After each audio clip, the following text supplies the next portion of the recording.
আসসালামু আলাইকুম। আপনাদের মাঝে আজকে নতুন একটা মেশিন নিয়ে আসলাম, পরিচয় করে দেব। এটা হলো রাস্তা কাটিং, যেটা অ্যাক্সল কাটিং মেশিন বলা হয়, অনেকেই এটাতেই চেনে। এটা মূলত চায়না থেকে আনা। এটা হচ্ছে ইঞ্জিন, ডিজেল চালিত ইঞ্জিন। এটা মানুষ দিয়ে চালানো হয়, অটো চলে না। এটা হচ্ছে পানির ট্যাঙ্ক, এখানে পানি রাখা হয়।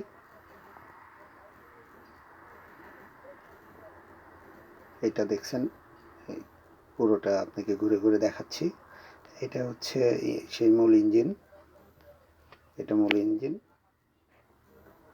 আর এটা পুরোটাই মূল ইঞ্জিন। এটা দিয়ে এটা সেলফ স্টার্ট, এবং এটা হচ্ছে ডায়মন্ড ডিস্ক, যেটা দিয়ে অ্যাসফল্ট কাটে। এটা সেই কাটিং ডিস্ক। তো ভিউয়ার্স, কেমন লাগলো? আরেকদিন আরেকটা মেশিন নিয়ে পরিচয় করে দেবো। আজকে এই পর্যন্তই। আসসালামু আলাইকুম, আল্লাহ হাফেজ।